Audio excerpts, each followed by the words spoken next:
All right, who's introing this? Ellie. Ellie? What? Okay. Intro this. No. You got it.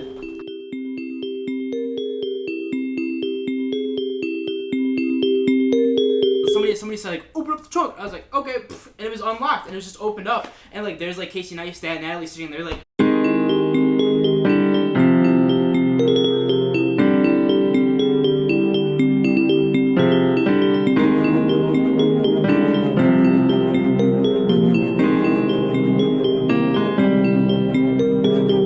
Going back to Florida, you want to hear how much of a scumbag I am?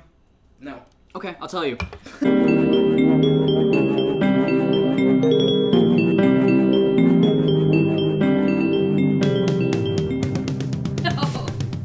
You guys do it. Alright, I think that was it. Cool. Alright, well, first topic. Alright, so we're How back. are we? I'm Eddie. I'm Danny. Okay. I'm Ellie. There we go. Okay. This is episode, I think, 9? I don't know. 8 or 9. And today we're joined by special guest, as you can hear, Ellie. A girl. A lady. A woman. And she's going to not only tell me, but the rest of you, what being a part of the Align Nets means, what it is, the cool parts about it, because I don't know what the hell it is, but we're going to learn. Yeah, we're going to hear the ins and outs of being a dancer, because she also got to do some pretty cool opportunities, working at, like, Walt Disney World, and... You worked at Disney? Yeah, so there's different, so in dance there's a lot of different, I guess, avenues you could take with it. But so there's the dance team side of it, and then there's the studio company side of it. Okay. And the studio company side is more, appealing to the arts, where more like college, high school, middle school dance team is more about precision and competition. Okay. So where do you want to start with this? I know we talked about man. like maybe starting at your freshman year here at the University of Illinois. Mm-hmm. But I'm guessing you started dancing way before then. Like, how long have you been doing this? So my mom enrolled me in dance classes when I was like 3-4 years old. So Okay. I grew up going to my dance studio my whole entire life. So I basically grew up there. Did you like it always from the start? I did, but I didn't really start getting into it until I was in high school. Like, okay. So in studio you can compete, and it kind of depends on where you train at, but I didn't really start getting into really training until my high school years. Okay. Yeah. Because I know, like, with my family, they're like, this kid's going to be a sports kid, like an athlete. Yeah. So all throughout my younger life, they're, like, trying to force me to do things. And I don't know, when your parents make you do something, I've never found that I enjoyed it nearly as much. Yeah, I tried softball, basketball, No. soccer. Those didn't really work out, but dance is something that my mom was like, you're doing fine in there. We'll just keep you in there. And just kind of worked out. So in high school, cheerleader, poms, what did you do? So funny thing is, I actually tried out for my high school cheer team. I didn't make it. Congrats. So I stuck with dance, but I did try cheer in middle school, and I was super flexible, so I could like do the kicks and jumps and stuff, but I couldn't tumble. Okay. So that kind of is a big part of cheerleading, and that's way different from dance. And Well, I'm familiar. I watched the documentary Cheer. Oh, okay, on okay, Netflix. okay. I've seen the movie Bring It On. There we I go. do know a little bit. Like, Okay. hey, you know. You know. And that's totally different from dance. So imagine that documentary, but not being able to tumble, that wouldn't really work out. So it didn't work out for me. Because I was never trained in tumbling. I just thought I could show up and be flexible and make it, and that didn't work out. Now, the word tumbling seems like it would be pretty easy. I mean, I feel like I can tumble myself, but I don't know what is tumbling, because I really don't know. Like back handsprings, back tucks.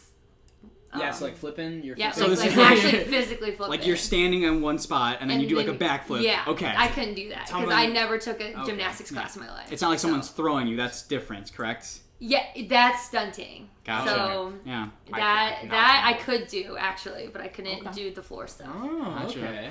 Mm-hmm. Very cool. So because of that, I didn't make the high school cheer team, but I obviously made the high school dance team, and then I stuck with that all 4 years, and I was captain my senior year. And then I tried for Linettes going to my freshman At year. our high school, we didn't have a dance team. We had a POMS team. Is that the same thing? Yes, so usually with POMS teams, they only do a style of dance called POMS. Okay. So that is more like, it's more sharper precision movements. Holding palms. Sure. But yeah, that usually POMS seems more focused on that genre, or more dance teams kind of dabble between pom, jazz, and hip hop. Okay. So. Gotcha. Yeah.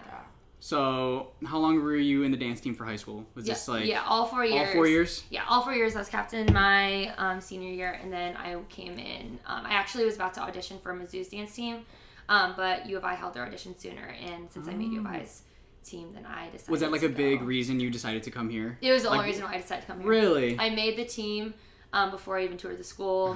Okay. Anything. So the reason why I decided to go here was because somebody that I trained with growing up, she didn't remake the team. She was a year older than me, and she got cut. 4 people got cut going into my freshman year. So I felt like I would kind of be like dissing her in a way if I didn't stick with it on the team. So I just was like, well, I guess I'm going here now. And it's so funny. We were just talking the other day, the day she toured campus here, it was like so ugly, and it was in the winter, and the campus in the wintertime is just so gray and concrete, and everything's dead, and it's disgusting. But like the day she toured Mizzou's campus was like you said, it was amazing. Yeah, so I actually went to Mizzou's campus probably around 10 times because I went to all of their dance team workshops.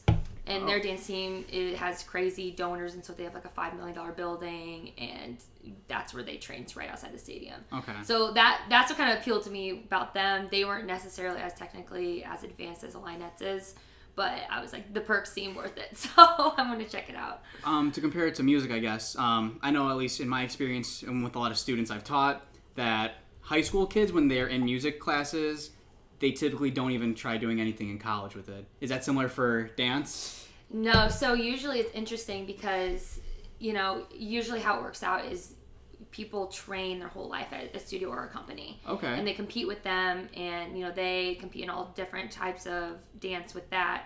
But then, they're like, oh, well, really the only thing we can do in college with dance is either dance major or dance team. Okay. So a lot of people try to curve it and go to the dance team route. So if you haven't experienced high school dance team before, then it's a really hard adjustment. So. Okay. Yes. So you make it at U of I.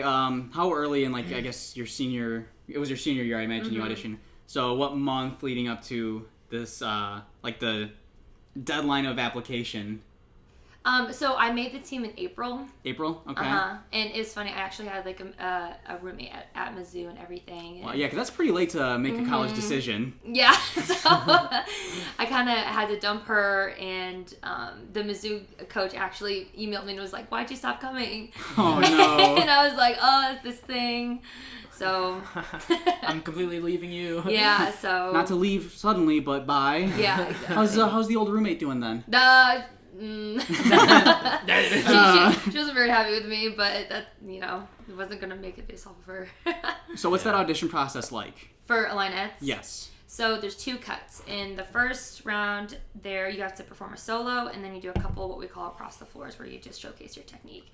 And actually marching technique, which I had no idea how to do until audition, so that was interesting. Yeah. I had to learn how to do 8 to 5 in 15 minutes and a couple of other Big Ten steps. Because the Linettes the dance team are actually a part of the marching band show down here, which is I've never seen anywhere else. Very cool. Yeah, we're the only dance team that I know of that's fully immersed in the marching band. Okay, and I didn't know this originally, but to be clear, Linettes and the cheerleaders are very separate entities, right? Mm-hmm. So cheer's fully a part of athletics, and we're fully part of the band. Gotcha. So, okay. Mm-hmm. Yeah. But they even march in the parade to us with us.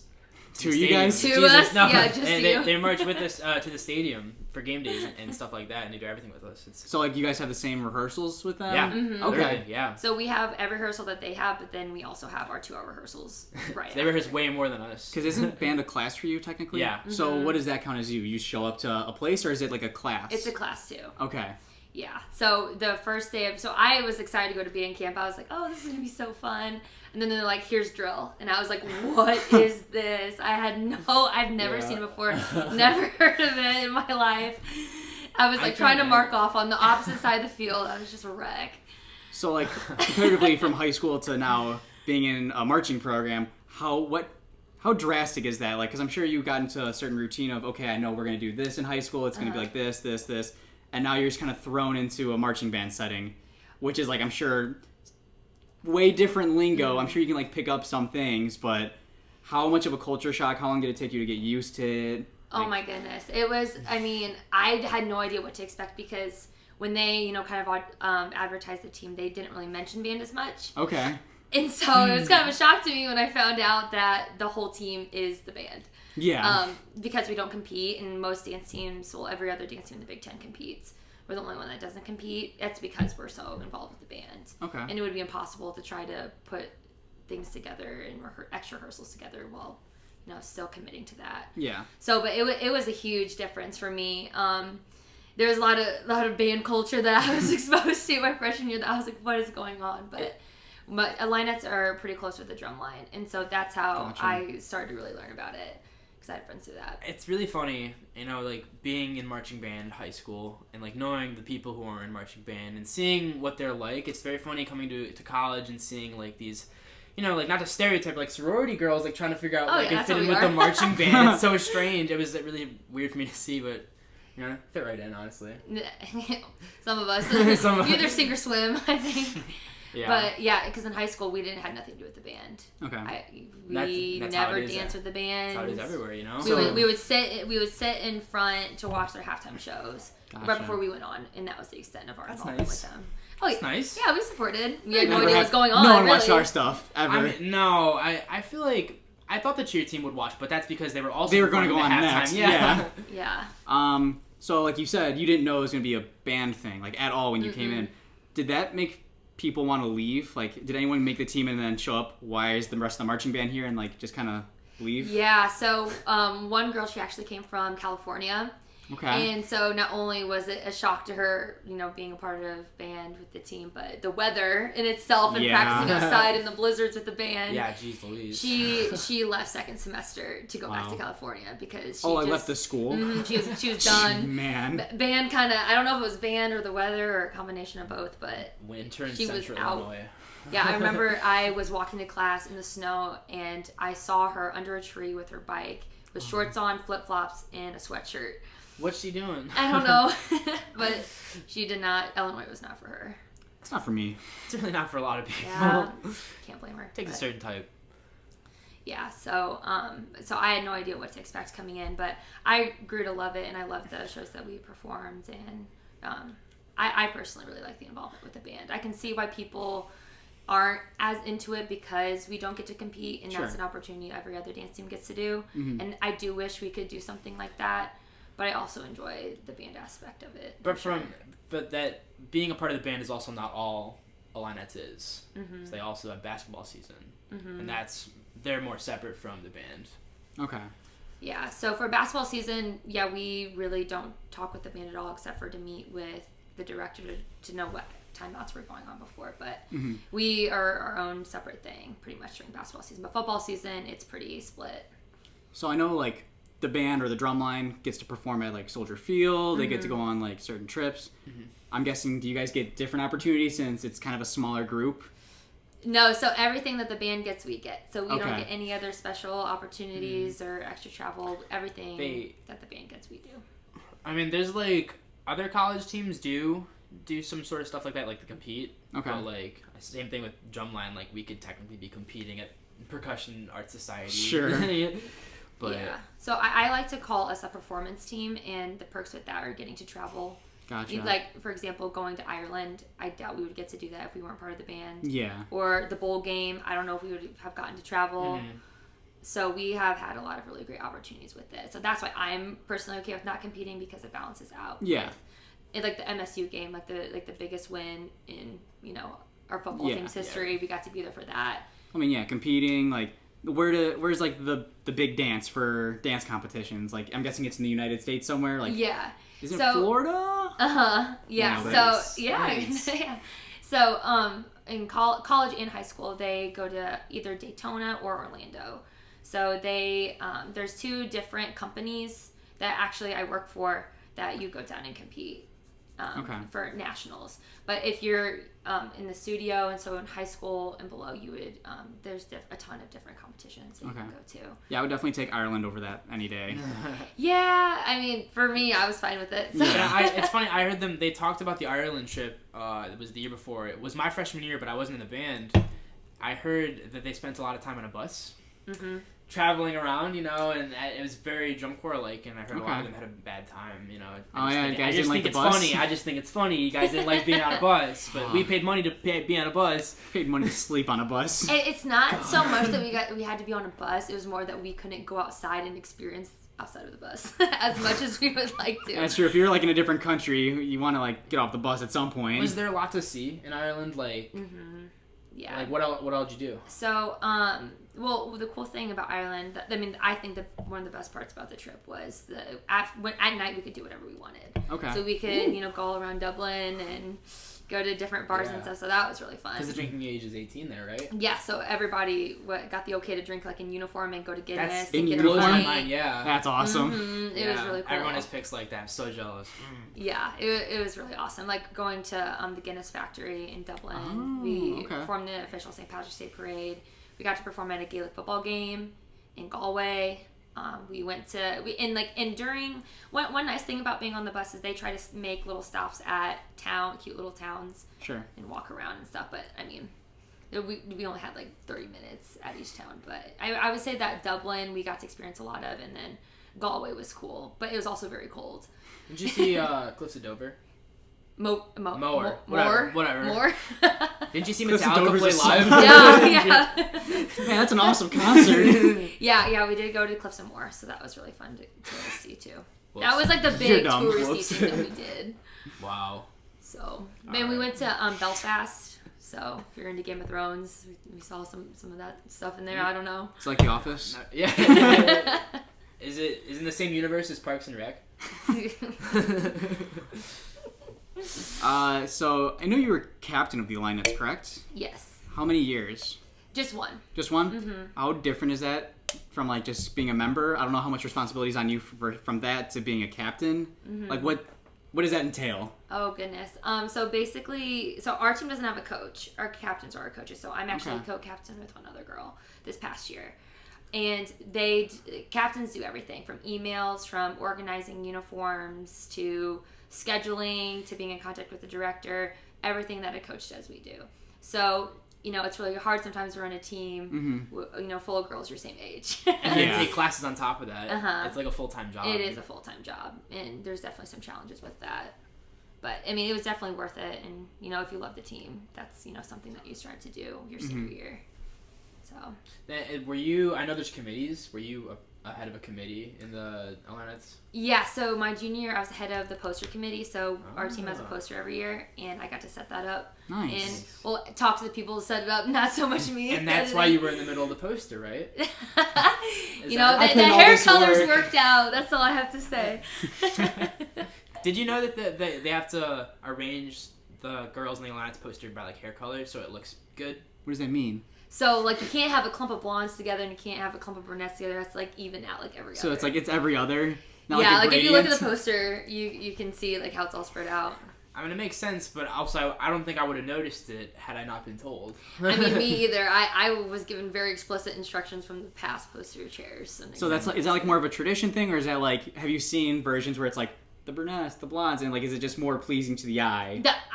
I don't know. Honestly, I was just told to spread them out, and so I did. And then the director gave it the okay. Like he oversees everything that I did. So now the Drumline has a collection of these posters. Dating back to like '96, I think, like every single one since '96. There's some year around that time, but how long have they been doing the posters? Do you know? Oh gosh, Forever. I have no idea. It's kind of sad because we aren't really in contact with our alumni as much as we should be. Yeah. I think, but good. Facebook's a thing, I know. The Drumline. That's how we're in contact with our alumni. You guys have like a whole page or whatever? No, but every 2 years there's an event created and we have a reunion. So I mean. To an extent. And we're all friends with each other on Facebook as well. So I know the Drumline has a lot of traditions here, as well as with their chicken, of course. Does the Illini have anything like that? We do. So we actually have a celebration of band camp is over party. Okay. I know this. It's called Orange and Blue. And basically you dress up and go all out in colors orange and blue and just celebrate the end of band camp together. And that's usually when the band all gets together and hangs out, but we kind of... You guys just get on out of there. It's like, we're going to do our own thing. Is band camp like literally like hell for you guys? Yes. I'm not even going to sugarcoat it. It definitely is. Like, there's lots of tears. Because, so, like, we have memory testing just like the rest of the band, but coming in especially as a new member, learning drill, learning, you know, all, like, starting to learn the shows and the pregame performances, and then on top of all of our sidelines and features, this is what we do in the end zone at all the games. It's very overwhelming. Like, it's not easy. Like, so, you know, our memory testing is like, okay, perform this sideline. Well, we have like 30 some sidelines. And if you fail it, you have to keep doing it over and over again. So it's a lot of stress on all the members, but especially the new members. So yeah. Marching Illini is a lot for everyone, and like most people going into Marching Illini have had prior marching band experience for most of high school. Yeah, we have none. And then you see, combine that with having no experience, it's just like I can't imagine. Like, it's pretty rough for some members of the band actually. So. Yeah, I know, it kind of sink or swim deal there. But I mean, like, yeah, if you can make it through that, really, like, you can make it through 4 game weekends in a row, honestly. Yeah, exactly. I feel like our team's very tough and very resilient. You have to be when you're doing a game in 80-degree weather in those uniforms, or you have to, or 20-degree weather in your uniforms. Yeah, you know? Yeah. We don't have like big burly coats, so we have to smile and dance they through. have like a windbreaker when it's like cold. Yeah. Oh no. Like in Ireland, the parade was like 3.5 hours long, but we were outside for like 7 hours, and we had hardly any clothes on. We had a dress and those boots, and that was it. Yeah. So I can imagine. That's awful. So we have a very tough team, that's for sure. But yeah, band camp is definitely not as enjoyable as the rest of the band. Thank you. So with these memorization tests, Danny has like an instructor for Illini. You were saying that you guys don't. So since you're captain, are you like having to test all these people? Like, do you know your stuff? Yes. What's the worst example you've got of someone like maybe not knowing their stuff? Like, have people just come so unprepared that it's like you had to have a chat with them? So these are girls who have already made the team, right? And they're trying to memorize the what? So we have memory testing on halftime. So we teach them at halftime, which is like longer dance. It's about like a minute long. We have a sideline that we quiz them on. And then we make them sing one of the school songs. There's like 6 school songs. We make them sing it to us. Sing. Yeah, that's also one of the traditions. And then there was a 5th one. I don't know. I mean, a 4th one. I can't remember what the 4th one was actually. Now that I think about it, but those are the big ones. And so we have girls sometimes come in, especially the second-year members. I think it's hard. Like, even I came in as second-year member, thinking like, oh, I don't have to practice. I know everything. And then you fail some, and you're like, wait, what? And you know, it's because we are very particular about memory testing. Like, one, you know, if like looking completely to the side versus the corner, like we would fail you for something like that. So it's very intense, and we've had girls fail all 4 components of it. So what happens in that case? Oh, you just keep testing until they get it, and then if you don't get it, then you're pulled from the game or the performance. So you don't perform. So is this like every game you have to retest? Yes. So we have a performance in the end zone called a feature, and that's what we do to like popular music, and we, or you know, girls on the team choreograph, and so that we have to audition every week, and the choreographer gets to choose who is in that. Same thing with the halftimes, and we have what we call squad leaders, which we look out for at band and see who knows their stuff and who doesn't, and if you don't know it, and if it's evident.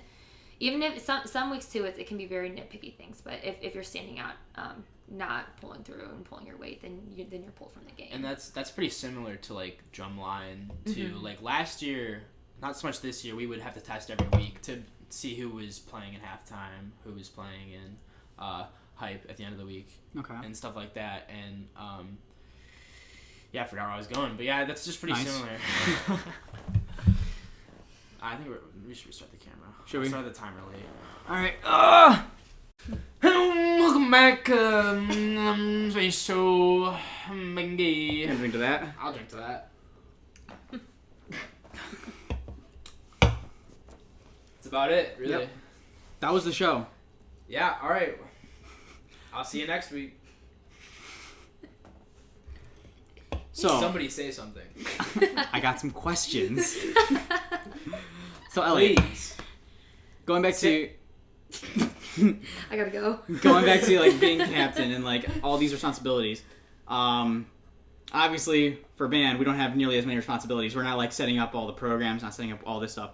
We're mostly just like in charge of a couple of people, making sure that they show up on time, wipe their butts the correct way, and like just do their job.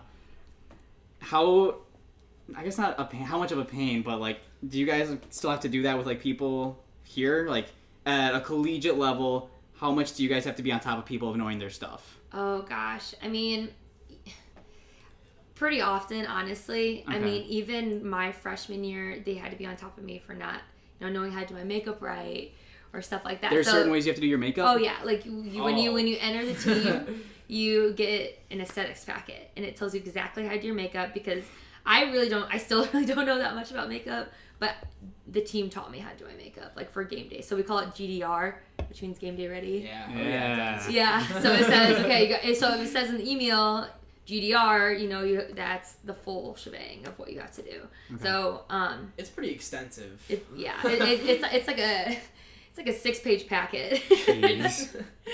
So it sounds very superficial, but if you think about stage makeup and, accentuating certain features, it makes sense, especially, in a huge stadium like Memorial. Mm-hmm. Like, you can't really see any of our features unless we have that on.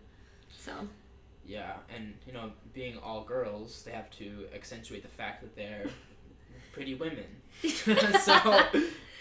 Man, what a compliment. You have to doll right up. Yeah, but we, so, like, if you, like, come to game day without fake eyelashes on, that's an automatic pull for next game. Really? Yeah, which is just, like, everybody else is held to that standard, so, you just have to pull your own weight. It's not that hard. You just gotta slap it on and make sure you come ready. On the drum line, you can get away if you forget your gauntlets or something, your sweatbands or something. It's really not that big of a deal. Somebody's got an extra one somewhere. It's not that big of a deal. Yeah, no. So, like, we have a lot of people sometimes forgetting palms or bringing the wrong palms for game day, and we bring 2 pairs of palms each game day for that reason. That is so confusing, having multiple uniforms, multiple set of palms. It's one uniform, one set of drumsticks and one drum. That's hard enough for me, Mm-hmm. Yeah, so it can get pretty confusing. So definitely everybody on the team has to hold a high level of responsibility, or hopefully live close by if you forget something. Yeah. So I lived across the street my freshman year from the stadium. So I forgot something one time, but luckily I was able to go back and get it. But it's definitely terrifying because you want to perform, and if you forget something, you're not going to be performing that next week. Yeah. So. Also, like, going along, like, being a captain. Why are you linking fingers with your toes right now? What is wrong with you? I need someone to play with. That is the most disgusting thing. So, continuing on, as I was saying,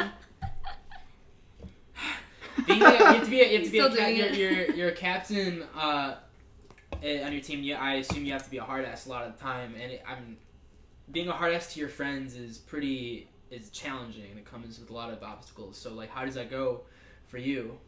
It's funny because I really disliked my captains my freshman year because I would get pulled all the time. Okay. Then here I am my senior year pulling people for the same things that I got pulled for. So it's definitely challenging because you are having to pull your friends.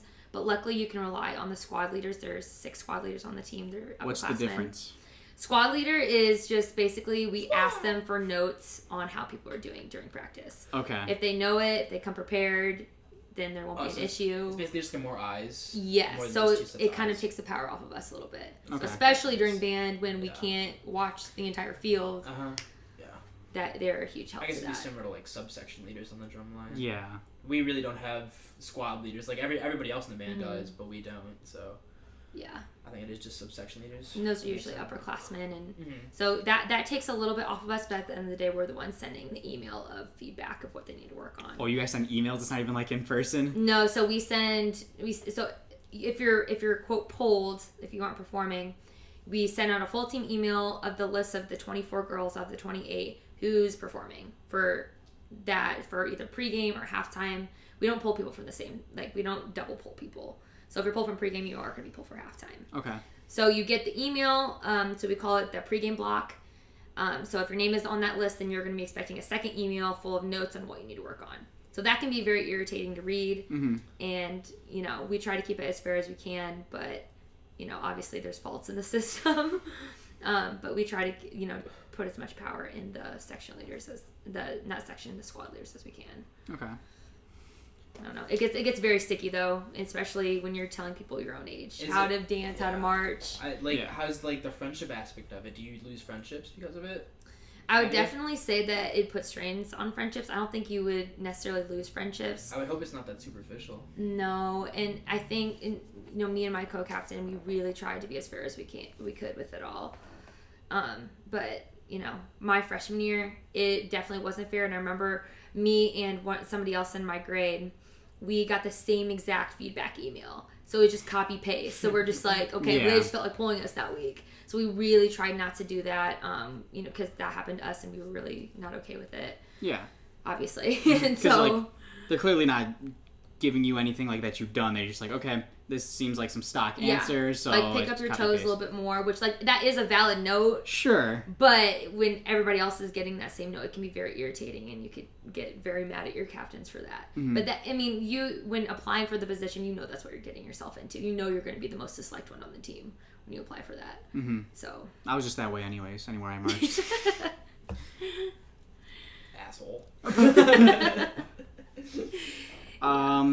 So I have this. There's a Google form for topic suggestions, and there's a couple. There's one that I think is applicable to you. It is leadership, like how to be an effective leader, word for word off the Google form. Someone needs to work on their English skills. Wasn't it effect leader? Yes, how to be effect leader. So, in your eyes, like being leadership in the dance team or the Illinois, like, what did you see from your former captains or former squad leaders that you really wanted to emulate, or things that you saw that you didn't want to do? Like, and now that you're going to be graduating soon, what is it that you want the next group of people to do? Like, what do you see to be the best working system?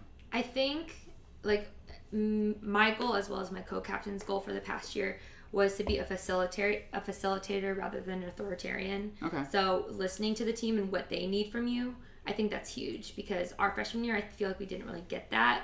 And so the captains after that, they really tried to push for, having people having more of a voice on the team. Mm-hmm. And especially when you're in charge of people your own age, that's crucial. Yeah. And, it's very hard to do, because at the end of the day, you're the one making the calls, but just trying to listen to your team as much as you can, I feel like, is the big overall theme in order for our team to work. And we tried our best with that. Obviously, we weren't perfect, but sure. We really tried to push for that. Now, there's two captains. Was there a good cop, bad cop situation, or how'd that work? Oh, I was definitely bad cop. Definitely. Just two bad cops. I definitely was. Two dictators. I don't know. I feel like one good thing about me and my co-captain this past year is that our skills kind of, complemented each other. And, with me going into teaching, I feel like I wasn't necessarily afraid to voice the issues as much. But then she stepped up when she needed to, for sure. And she was a great captain. But I feel like I am definitely less scared to kind of spill the tea, if you will, of what. Hyping. Oh, that's a good word. Good phrase. Yeah, I know, one of my downfalls as a leadership person, I'm not afraid to not be anyone's friend. I went through that in high school. I didn't have friends. I'm the same way, yeah. So it's going to people, I'll be very forward with you. If you're not doing your stuff, you're not doing it. Exactly. And people can take that very personally sometimes, where it's just, no, these are just the facts. I love you as a person, but you just need to get better. People do need to understand that, when you're in, rehearsal setting for performances, you're there for a common goal, and that's to put a good show on the field. And that, your feelings don't really go into that. The audience does not care about your feelings, and they don't care about the rehearsal. They just care about what they're seeing. Mm-hmm. So just have a I don't know. I think that's where it gets faulty on our team, because our motivation does start to slack. The mid-season slump is so real for us, because we don't compete and band is our priority. It's very hard to keep that motivation up, especially in the middle of the season, because that's not what we trained to do. We weren't trained to be in a marching band. We trained to compete and put on a performance on an actual stage. It really isn't what you're signing up for. No, it wasn't. It's not at all. But you learn to love it. Really, a good thing that it's only most of a first semester, you know? Yeah, Not definitely. a whole year thing. I think basketball season makes up for it because it's way more dance oriented than basketball season. You guys get a lot of basketball season. Like, they get full features, like, on halftime and stuff. Really? It's really cool, Mm-hmm. So now you've said some of your friends that did Illinois go on to do, like, cheerleading stuff, like at Lovables that I happen to work with, that I wouldn't recognize. They're much more professional, and I wouldn't dare mess with them or their rehearsal time. How many people go on from Illinois to, like, go do more dance stuff? Is it, like, a good majority, or do they just kind of get their degree and go do what they want to do? So we have a couple of dance majors on the team every year, and they try to audition for companies in Chicago or LA and New York, and we have had some girls, like, do really well with that. But definitely Lovables, I think, is the go-to after Linettes, especially since majority of our team is from Chicago. Yeah. It's kind of like, you know, the big goal for a lot of girls on the team. Mm-hmm. I didn't even know what Lovables was when I was entering the team because I'm not from Chicago. But I think that's definitely a big goal. We getting a Snapchat in here? Yeah, I don't know what's going on. Oh, okay. I guess we're not. Yeah, next time we have a feature with the Lovables, I'll just walk in. All right, who knows Ellie? What up? Oh, God. Ellie Pfister! Well, you know, did you watch Lovables' performance during the All-Star Games? No, I was busy either standing in for 7 hours and not drumming or not knowing where I was supposed to be. Oh, okay. Yeah. Classic. What was their performance? Was it... Well, I only watched part of it, to be honest. But the girl in the white outfit while everybody else was dressed in a black outfit, and she was kind of like the star of it, she was on the team when I was on the team. Gotcha. So, that was a reference Cool. for Lovables. You know, I hear that, like, being on Lovables, I don't know what you hear about it, but, like, I hear it's, like, another full-time job. Yeah. It's crazy how much they work. They all need to re-audition for every show. Mm-hmm. A lot of them don't make it. It's structured very similar to how Allinettes is structured, because we have returning members not make it every single year. We do a lot of collaborations with them because we figured out, we're both pretty friendly groups of Stampede and Lovables. So we try collabing at least once or twice a year. There was a halftime show where we did that. We had a 5-hour rehearsal with them. We pack up all our drums. They had another 3-hour rehearsal after us. And it was like already 10 at night. I'm like, wow, these guys go hard as hell. Yeah. They're no joke. That's one thing about dance I think that kind of mirrors, you know, marching band a lot, is there's a very high level of discipline. And, you know, the coaches, especially Lovables coach, she won't, she's very relentless. After like which is great. This is what you guys did. Like, I'm getting stressed out. I gotta go. Yeah, I mean, that's what dance is, though. I mean, you learn that from the time you're 5 years old, so it's nothing really new. Are you ready for a beer? Okay, I'll grab you a beer. You interview her. Hey. I don't have the questions, though. You go. But, like, so... I mean, being on the Lovables, is that something like that you would want to do, or like another professional basketball team? I know that you're trying to be a teacher right now. You're a student teacher currently. Yes. And that's like you're gonna be your job in like next year. But like, would being on a professional basketball or like maybe football team be something you could see yourself doing in the future? If you asked me that question in high school, I would say yes. But now, so much more so no, because, I mean, they work so hard and they get paid nothing. So, me already being a teacher, I couldn't dedicate that kind of time. So I don't think that it's very realistic for me. And plus, since I'm not from Chicago, I'm not just going to move up there to try to be lovable, you know. Yeah. So... But it's fun to cheer on my friends who do get to have those opportunities. For me, I definitely want to be on the Bulls, like not really because it's like a job. Can you stop interlocking your toes? I know, I can't. Go on. My feet are cold, and I'm trying to warm them up. Anyways, I have poor circulation. Thanks for asking. But, I don't really see being on the Bulls drum line as like a job and like as a source of income as much as it is. It's for me, it's more of something that I want to do. It's like something I kind of want to experience. I mean, I'm also a basketball fan, and I like drumming, so like why not combine the two? But I mean, especially like you said with Lovables, it's so much more than what the Stampede does. For sure. It's really not comparable in that sense. Like 2 full-time jobs is unreal. And I think that's why people on Alliance get so frustrated, because we don't get a scholarship or anything. You know, we're part of the band, and the band doesn't get scholarships, so therefore we don't either. And I think, you know, and other dance teams, like my friend at Texas Tech, like she gets all of her books paid for. Oh wow. Yeah, so there's a ton of different dance programs that they do provide that. Wow. So I think it's very frustrating for us to have all these friends on these other dance teams to receive those kind of benefits, and we don't. And I think you know, that's it kind of goes back to us being very disciplined, and, you know, we really love what we do. Alliance is definitely, it's not for everyone. I mean, you wouldn't go through all the things you have to go through if you didn't love it, you know? Yeah, you put up with a lot of BS. We mostly do it for the people, kind of same with you guys and marching. Sure, yeah. Aww. Wholesome. That's great. Now this next portion I can cut out if you'd like. Something I find interesting. David Dobrik, you have a weird connection to him. Okay, I don't have a connection to him, but I have friends that have connections to him. So you know David Dobrik more than I know David Dobrik. I do not know David Dobrik at all, for the record. Listen, I'm the one here who jumped on the back of David Dobrik's car. We can talk about that in a second, actually. Fuck! That's funny. But yeah, so so I'm in a sorority on campus, and some of my sorority sisters, they are from Chicago, and they have connections to him. But one time my friend was at a bar, and David Dobrik was there and took a liking to her, and she kind of put him off, kind of rejected him, and that made him like her even more. And so now he's been trying to come back on campus to hang out with her. You heard it here first. David Dobrik's on the next podcast. Oh. Blur me out. But so yeah, crazy. so Yeah, I so think that's kind of stuff's wild. Yeah, he's definitely took a liking to her, but I think mostly because he probably could get anybody he wants randomly at a bar, and then the one girl who's like, nope, bye, and you know, he kind of jumps on that. It's so funny to hear the rumors that, like, oh, he and Natalie are a thing, but, like, when in reality, like, you actually know the people who know him. Yeah. Like, didn't your friend or something go to high school with them, or like they know Natalie super well? Yeah, so my captain my sophomore year, she's really close with Natalie. Really?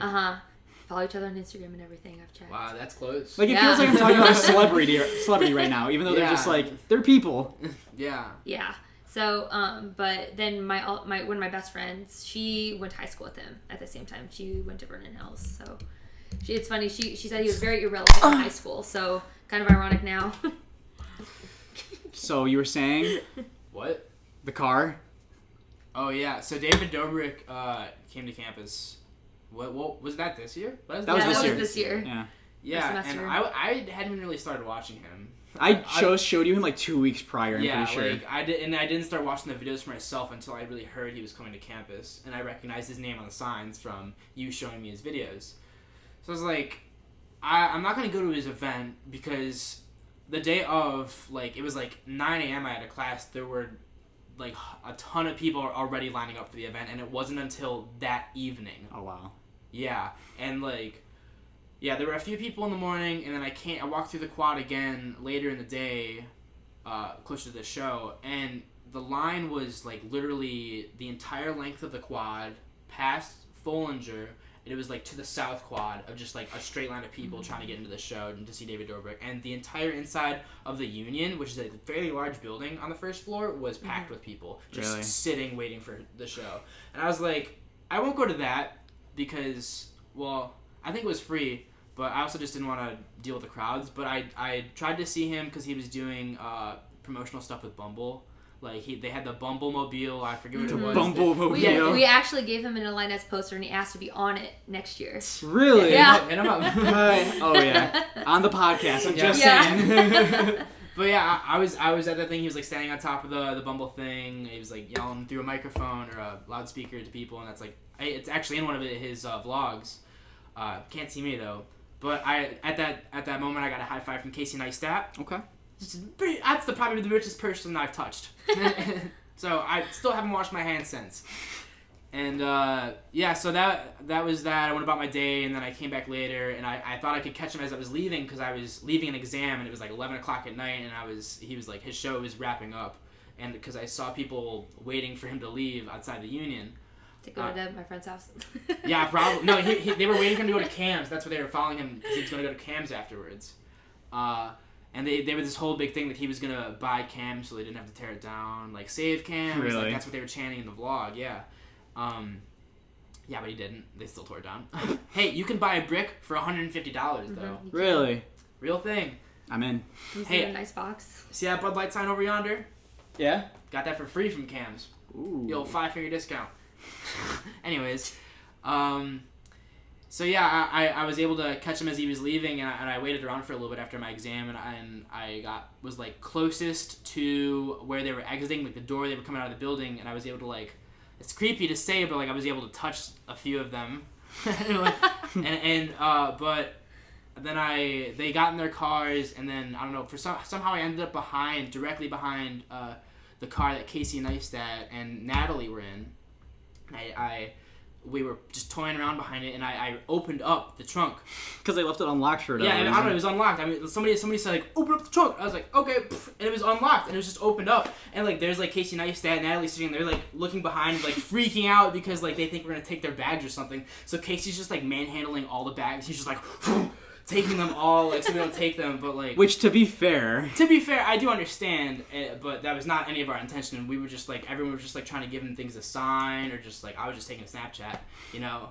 But eventually, after about 20 seconds, a security guard, man, pushed us all out of the way and closed the tailgate, and then locked the car. Yeah. Rightfully so. It didn't stop me. As they were pulling away, I hopped on that tailgate of the car, and then Casey Neistat poked his head through the roof and was, like, vlogging. He has never posted that footage, but... He's saving it for a rainy day. He is. Once this gets popular, yeah, he saw it but first. Yeah, I hop on the back of their car, and you can literally hear David Dobrik. He got up in the front seat, and on one of his Instagram stories, you can hear him say, "Is somebody on the car?" That's me. That was me. It's my recognition. He's gonna be on the podcast next week. We'll get him. I'll give him a call. Appreciate it, man. Right hey, man, it's Car Guy. Yeah, and then somehow I also ended up with Jonah's insomnia cookies that he had. What? Yeah, Jonah was like walked out carrying insomnia cookies I saw, and then like after I hopped off the car, some guy came up to me and was like, "Hey, do you want Jonah's insomnia cookies?" And I said, "Okay." Okay. I never heard that part before. Yeah, no. Really good? Did he have good taste? They were like old, like and stale. They were like I don't know what he was eating. They came in a bag. It was like small ones. Okay. And they were like, I bet he was munching on them all day. But yeah. Can you hit the lappy top? Yeah. Get a list of famous people we can get on here. So David Dobrik. Famous people we have a connection to. Natalie's going to be on. Casey Neistat. Yeah, Casey Neistat touched me. Yeah. I've heard you had more run-ins with famous people.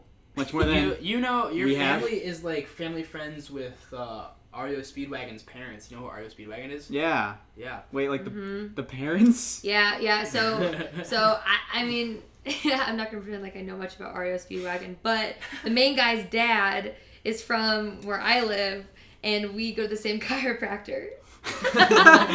Small town. Yeah. So I was talking to this old guy in the waiting room, and we got talking, and he was like, "Oh, my son is in a band." They're growing. They're gonna get popular so soon. I'm thinking like, "Oh, do they perform at like local bars?" Like I'm just trying to make conversation. Yeah. Come to find out, he shows me a video of his son playing live, and It's I'm like a professionally taken concert video. This just in, Ario Speedwagon's gonna make the new theme song for the podcast. Oh, No. Me and Ario Speedwagon. Yeah. It's gonna be me featuring Ario Speedwagon. That's the only connection I have to them, though. So, are they a guy or a band? It's a man. Is it a man? It's the name of a man, I thought. Yeah, His name's Rio? His name is Ario Speedwagon. His name's Mr. Speedwagon? Yeah, honestly, I don't know. I didn't really ask for his name. I think Speedwagon is the name of the band. Come to think of it. I really don't know. I have no clue. Oh, God. I don't know boomers listening to this. Yeah. Oh. All I'm hearing is you're the plug for all these famous people on the podcast. I don't know, man. All I'm hearing is... You blocked me once. I like the dollar signs for eyes. I just think it's crazy that, I don't know, you have much more personal interactions with much more famous people than I will in my lifetime. Yeah, and it's funny because you say how the people from Chicago always have connections, but here you are, and you have more From connections nowhere. than both of us combined. Yeah. I don't know. I don't think it's connections. I think it's just strange events that happen to me. Who's the most famous person you've met? Probably Casey Neistat. Face recognition, probably Casey Neistat, David Dobrik. What's the most famous hand you've shaken? You know, Hardcore Pawn. Remember that guy? Oh Probably yeah. him. He's probably the only like real celebrity I've met. Mm-hmm. I mean, another kind of brush I had with celebrity. I got my hair cut by the same guy as Al Capone. He was like 90 years old. I was just say the guy's still alive. No, not. I was like really young when I got my hair cut. It was like one of my first haircuts. His hands must have hurt, man. If you're still cutting hair that long. Arthritis. Yeah, but that is a fact. Okay. My dad likes to tell me that. Because you probably don't remember actually doing it. I don't remember it happening at all, but it's a fact. I think it happened. How is Tom? How's he doing? My dad or my brother? Sure. Good. Nice. Yeah. That's about it. All right. The time that you've spent instructing and what are the ups and downs? What the ups and downs of that are? Oh. Ellie, do you teach? Like, do you teach dance? And then I know you're trying to become a... Are you already a teacher? I don't know what you are. Who are you? What are you? I don't know what I am either right now in regards to elementary education, but I have been a part of this company called NDA. It's through Varsity, so like the company that makes like all the football pads, and I don't know, if you look like in any jersey, you'll probably find a Varsity tag. I work for that company. There's a branch. Okay, besides that one, it's called NDA. It's called the National Dance Alliance, and they are a summer camp company. Okay, stop checking. And it's a summer camp company, so I'm a traveling dance instructor in the summer. So I coach different college and high school dance teams. Is that why you got to go to Walt Disney World? Mm-hmm. Yeah, so... What? Oh. That's the timer? Uh-oh. So some of this might have not had video. Sorry, people trying to watch this. I guess that April camp would have been on the same weekend. You know what I'm saying? And we're back. You know what I'm saying? Yeah, the camera ran out of footage time. You know what I'm saying, though? We'll talk about this later. We'll talk about this when you're older. So Walt Disney World. What? You got, Who's messaging me? Hey, what did you say for number 3 on the... Are you cheating here? Are you cheating here? Hold on, let me just respond to What, this. are you cheating? Well, on the lab. Hello. I can wait. Those are, I'm cutting this all out anyways. No, you're not. This is gold. So Walt Disney World. So Better not cut that out. you were traveling with, you were doing this travel teaching thing. You're saying this led to Walt Disney World or Disneyland, one of the two? Yeah, Disney World. So basically what I do in the summers is I teach high school dance teams and I coach them and judge. So like dance competitions, like they would call me out to judge. So I was in good standing with my boss, so she actually gave me the opportunity to fly out. The company flew me out to Disney, and I got to teach a Disney parade with 750 dancers. So that was pretty cool. I really didn't know what I was getting myself into. Yeah, that sounds like a lot of kids. And I've never been to Disney World before either. And you know what else is funny? She had never seen Toy Story, and she went on Slinky's ride and went to Toy Story. How dare you? Disrespectful. Hey, I had a good time in Toy Story World. Well, I bet. Well, did. I'm sure, but I mean, you weren't able to appreciate it fully. I mean. No, I wasn't. Yeah, it was fun. So we basically just taught a parade, and we got like some buddy teams, and so basically you had to be invited to go to Disney World. Not me, but the campers or the dancers. So so at each camp we nominate the top dancers to go to different very special events, and so those dancers qualified based off of their leadership and technique to go to that. Okay. So it was like a really big thing. So usually it's the officers of the team or the captains of the team that get to go. Mm-hmm. So it was really cool to teach them and really get to know some people from all over the country. It's fun. So back to Toy Story Land. You go around. What are you making, like, what does everything mean to you at that point? Oh, like I recognize it, obviously. I feel like you can understand the premise. No, Sure, yeah. but... It was fun. I mean, like when you walk up, there's a big Buzz Lightyear thing. I mean, you've seen things about Toy Story. Yeah. It's not all new to you. No, it's You've not like just I've never seen it before. Okay, that is fair. But what else did you do in Disneyland or Disney World? Didn't something happen on Magic Mountain? Did you get stuck? Oh yeah. So the first time I ever did, I thought Space Mountain or was it I don't know. Magic I don't Johnson. know. Magic Johnson. Mr. Someone Mountain. else on Magic. Get him on the podcast. Yeah, so it was my first time on, and then all of a sudden, okay, it's already dark in there, so I thought it was a part of the ride. But then, It was a long ride. Yeah, and so we weren't moving. It's so dark. And it was really dark. And then the lights came on, and the engineers had to go in and try to fix some things. Did they like come and rescue you, or did they turn it back on? Yeah, we were like in the ride, and they had to like bring ladders and stuff out. Wow. Yeah, but we got a free ride. We got to go again, so they fixed it. Like immediately? Or yeah, immediately. Oh, okay. That's cool. Yeah. That's cool. Yeah. You weren't scared that it was going to break down again? No. How was it the second crossed time? my mind. What was it like the second time? A little better? Oh, it was great. Nice. Yeah, much more what I expected than sitting there. Yeah, it was in way the dark. shorter. I was like, there's a lot of stars in here. Eddie, have you ever been to Disney World? Yes, I have. Really? Yes. How old were you? This past winter. Oh, with your girlfriend? Yeah, no. Oh! I went with her family. I completely forgot about that. Yeah. Oh, okay. Yeah. Is there any What follow-up? did you do? What do you mean what I do? I went. What'd you do there? Did you go on rides? Yeah. Well, because I went, but I was a child.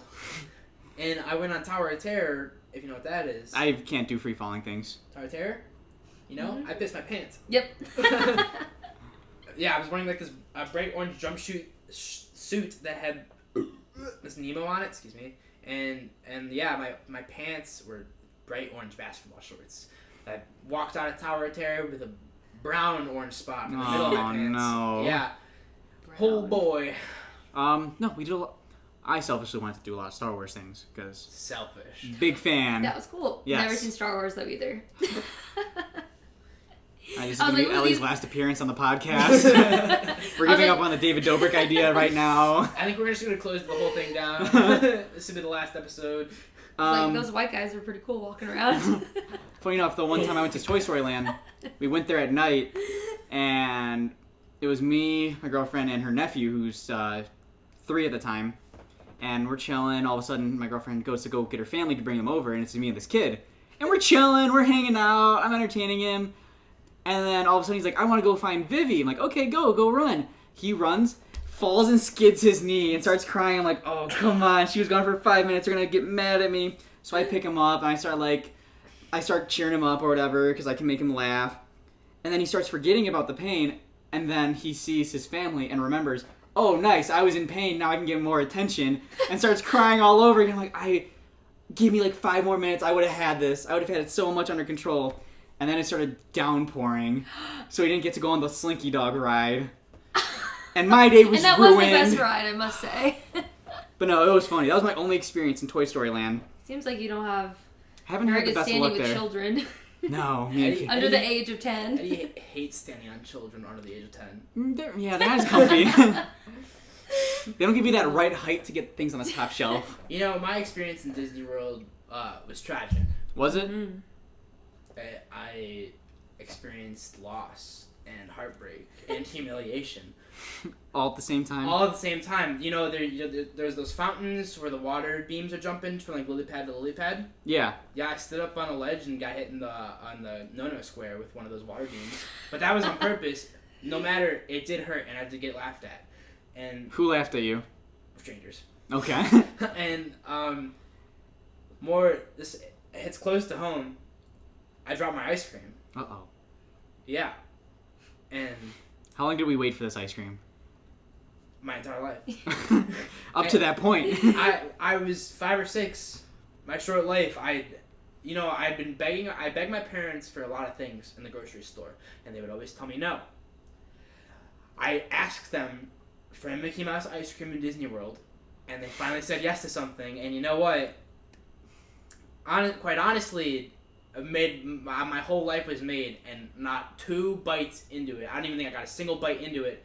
I licked it a few times. It fell off the stick because it's so fucking hot in Florida and humid. It fell off the stick right in front and on the ground. And I started bawling my eyes out. Not a minute it was on the ground, and some man swept it up off the ground and took it away and threw it away. So I'm imagining like you're 5 inches away from it, just looking at it. This Yeah, guy comes up and just sweeps it. Literally. And my family's just watching it happen and like laughing at me, bawling my eyes out because that ice cream fell on the ground. They took a picture. They did take a picture.